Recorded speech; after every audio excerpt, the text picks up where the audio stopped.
Personal selling. Personal selling occurs when a sales representative meets with a potential client for the purpose of transacting a sale. Many sales representatives rely on a sequential sales process that typically includes 9 steps.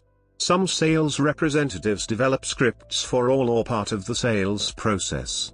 The sales process can be used in face-to-face encounters and in telemarketing. Definition. Personal selling can be defined as the process of person-to-person communication between a salesperson and a prospective customer, in which the former learns about the customer's needs and seeks to satisfy those needs by offering the customer the opportunity to buy something of value, such as a good or service. The term may also be used to describe a situation where a company uses a sales force as one of the main ways it communicates with customers. Brief history. The earliest forms of exchange involved bartering systems. However, the advent of coinage enabled exchange to occur more efficiently and over much larger distances. The earliest references to selling, involving coin-based exchange, comes from Herodotus, who noted that the Lydians were the first people we know of to use a gold and silver coinage and to introduce the retail trade. This implies that selling and buying originated in the 7th century BCE, in the area now known as Turkey. From there, selling spread along Mediterranean, and then diffused throughout the civilized world. The Socratic philosophers expressed some concerns about the new type of selling in around the 4th century BCE. Their commentary was primarily concerned with potential disruption of the more social aspects of selling. Traditional forms of exchange encouraged a social perspective, emphasizing the social bonds that united members of a society. For example, during periods of drought or famine, individuals shared in the plight of their neighbors. However, the advent of this new form of selling encouraged a focus on the individual such that in times of scarcity, sellers raised their prices. During the medieval period, trade underwent further changes. Localized trading based on transactional exchange and bartering systems was slowly transformed as transportation improved and new geographic markets were opened. From the 11th century, the Crusades helped to open up new trade routes in the Near East, while the adventurer and merchant, Marco Polo, stimulated interest in the Far East in the 12th and 13th centuries. Medieval merchants began to trade in exotic goods imported from distant shores, including spices, wine, food, furs, fine cloth, notably silk, glass, jewelry and many other luxury goods. As trade between countries or regions grew, trade networks became more complex and different types of sellers filled in the spaces within the network. During the 13th century, European businesses became more permanent and were able to maintain sedentary merchants in a home office and a system of agents who operated in different geographic markets. Exchange was often conducted at arm's length, rather than face-to-face.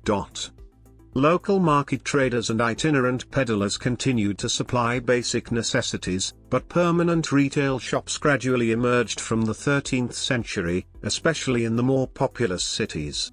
By the 17th century, permanent shops with more regular trading hours were beginning to supplant markets and fairs as the main retail outlet. Provincial shopkeepers were active in almost every English market town. These shopkeepers sold a very broad range of general merchandise, much like a contemporary general store. Large business houses involved in import and export often offered additional services including finance, bulk breaking, sorting and risk-taking. In the 17th century, the public began to make mental distinctions between two types of trader: local traders, Dutch, mercenaars, which referred to local merchants including bakers, grocers, sellers of dairy products and stall holders, and the merchants, Dutch, koopman, which described a new, emergent class of trader who dealt in goods or credit on a large scale. With the rise of a European merchant class, this distinction was necessary to separate the daily trade that the general population understood from the rising ranks of merchants who operated on the world stage and were seen as quite distant from everyday experience. In 18th century England, large industrial houses, such as Wedgwood, began mass-producing certain goods such as pottery and ceramics and needed a form of mass distribution for their products. Some peddlers were employed by these industrial producers to act as a type of traveling sales representative, calling on retail and wholesale outlets in order to make a sale.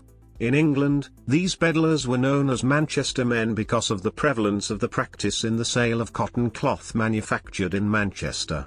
Employed by a factory or entrepreneur, they sold goods from shop to shop rather than door to door and were thus operating as a type of wholesaler or distribution intermediary. They were the precursors to the field sales representative. Selling roles and situations. Sales activity can occur in many types of situations. Field representatives call on clients, who are typically business clients. Door-to-door sales teams call on householders. Sales staff may work in a retail or wholesale environment where sales personnel attend to customers by processing orders, or sales may occur in a telemarketing environment where the salesperson makes telephone calls to prospects. In terms of number of transactions, most selling occurs at the retail level, but in terms of value, most selling occurs at the high-end business-to-business level. Different types of sales roles can be identified. The sales process. The first text to outline the steps in the selling process was published in 1918 by Norval Hawkins. The basic steps, which have changed only a little since Watkins first proposed them, are prospecting, qualifying leads, pre-approach, approach, need assessment, presentation, meeting objections, closing the sale and following up. Sales scripts. The use of tightly written sales scripts has been known for hundreds of years. Itinerant medicine salesmen were known to use sales scripts in the 17th and 18th centuries. Experienced sales representatives soon recognize that specific words and phrases have the capacity to elicit desirable behaviors on the part of the prospect. Research studies can also be carried out to determine the most effective words/phrases or the optimal sequence of words/phrases for use in effective sales scripts. A number of research studies have focused on the types of the use of verbal persuasive techniques that can be used to convince prospects, such as information exchange, the use of recommendations, requests, promises, or ingratiation. Other research has focused on influence techniques employed. Well-known examples include the once identified. These words, phrases and techniques can be used to build highly effective sales scripts that are known to work. The most effective sales scripts can be codified and used by other salespersons or in sales training.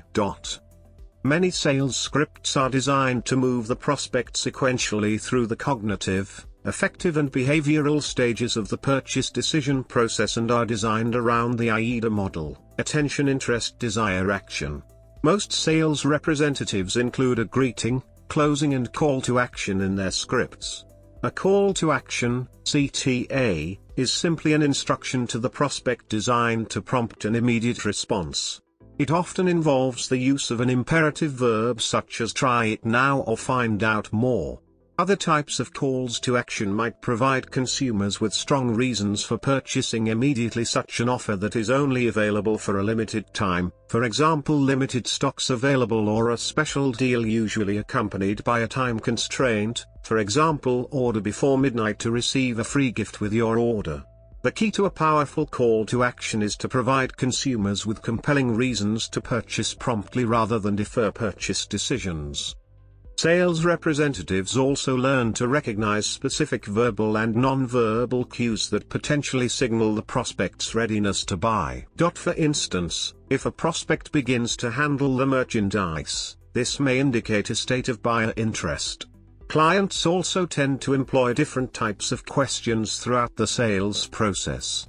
General questions such as, "Does it come in any other colors or styles?" indicate only a moderate level of interest. However, when clients begin to ask specific questions, such as "Do you have this model in black?" then this indicates that the prospect is approaching readiness to buy. When the salesperson believes that the prospective buyer is ready to make the purchase, a trial close might be used to test the waters. A trial close is simply any attempt to confirm the buyer's interest in finalizing the sale.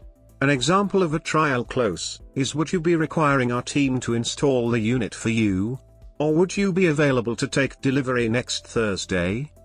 Sales scripts are used for both inbound and outbound sales. Sales scripts are commonly used in cold calling, especially phone-based cold calling such as telemarketing, outbound selling, and can also be found in chat-based customer care centers, inbound calling. In such cases, the sales script might be confined to a simple list of talking points that the salesperson uses as a reference during their conversation with the prospect. Types. Some sales pitches are entirely scripted while others are only partially scripted, allowing the individual sales representatives the flexibility to vary the presentation according to their assessment of the client's needs and interests. However, most effective sales representatives develop scripts for handling common objections and almost always have a number of different trial closes at hand. There are three broad types of sales script. Prescribed scripts. Prescribed scripts are highly detailed scripts which specify precise phrases to be used in given situations. Prescribed scripts are widely used in a variety of contexts including direct selling, market research, fast food service. The main advantages of prescribed scripts are. The main disadvantages of a prescribed script are. Goal-driven scripts. Goal-driven scripts are more flexible. This type of script defines the goals for each type of transaction and allow employees to use their own phrases during the encounter. Provided that employees have a clear picture of the goals and purpose, goal-driven scripts can appear more natural and authentic. However, the use of goal-driven scripts requires employees with well-developed communication skills. Hybrid approach. The hybrid approach offers a choice within a range of scripts. This approach is neither prescribed nor totally flexible. It provides a range of scripts from which employees select an option with which they feel comfortable.